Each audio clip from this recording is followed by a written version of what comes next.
first question, and I'm sure you would agree, Brother Silas, for anyone who is just, throwing out a triggered reaction to anything to do with the Earth not being round, they go crazy. People go crazy when you burst that big ball of theirs. And Yeah, one of the man. first questions they say is, so how come we haven't fallen off the edge? So yeah, let's get to it, Brother Silas. What is one of the reasons, what I'm saying, for those that we're not even talking to the debaters and those that want to tear down any idea of being scientific or observing or investigating or seeking or testing. Anybody that just wants to tear down that process, I'm not talking to you. I don't even got time for that. But for those that are genuinely like, all right, so I never really thought about this. Why don't we fall off the edge? Please, Brother Silas, let's get it going. Well, we can't fall off of an edge because it's a dome. We know that it's an enclosed dome. Now, with that being said, we can't get to the edge. I know Mr. Byrd, General Byrd had, made some trips up in that area. Some of the footage that he took had been destroyed.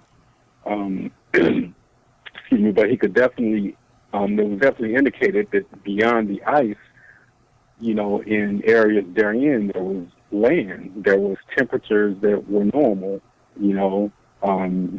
areas with no ice at all.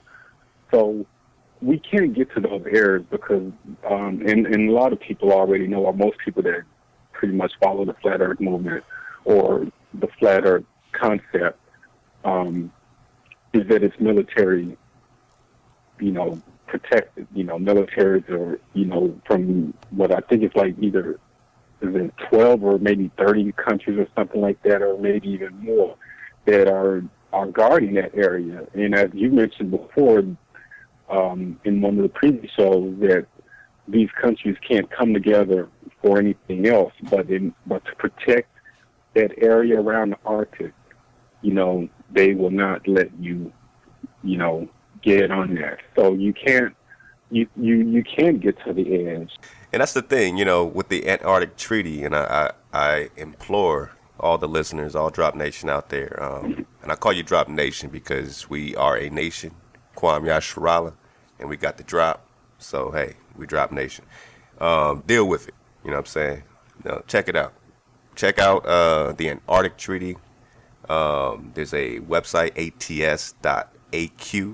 You can check that out. But definitely, even Wikipedia will give you a basis of what Brother Silas is kicking with the Antarctic Treaty System. It says the Antarctic Treaty and related agreements, collectively known as the Antarctic Treaty System, regulate international relations with respect to Antarctica, Earth's only continent without a native human population. That's what they want us to think, that no one's, beyond that or whatever the case is. But we're going to get to the visual. For the purpose of the treaty system, Antarctica is defined as all of the land and ice shelves south of 60 latitude, which we know that is a lie. But it is a lot of land, and it is completely surrounding us, just like the UN flag says.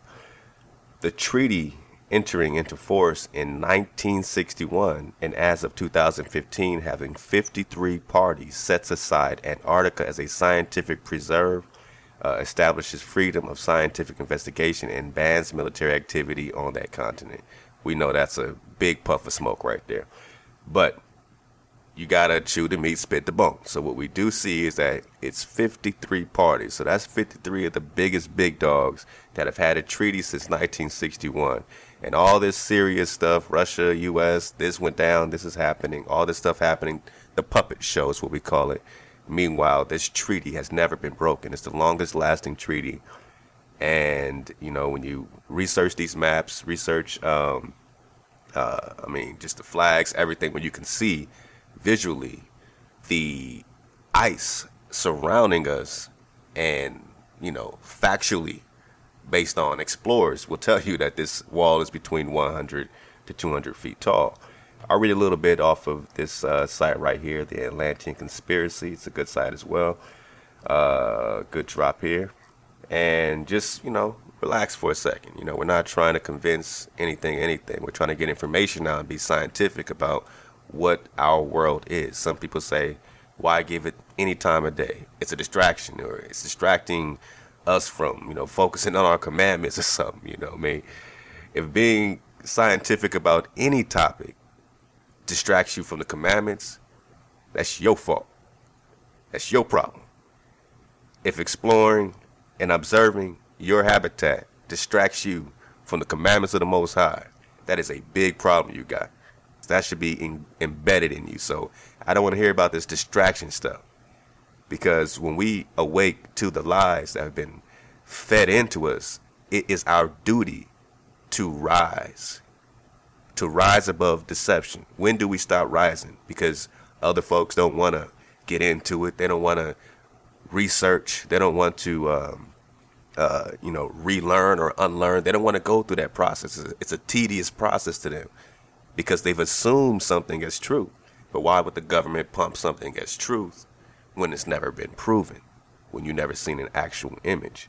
So on this site right here, AtlanteanConspiracy.com, in the flat earth model of the cosmos, the North Pole is the immovable center of the world. Yes, folks, we have a center of the world, which is the center of the entire universe. So according to the flat earth model, the North Pole is the center of the entire universe. All the stars are within the firmament. It all revolves around us. So the access point of Polaris, or the North Star, is magnetically connected and has always been absolutely lined up perfectly with the center of our planet.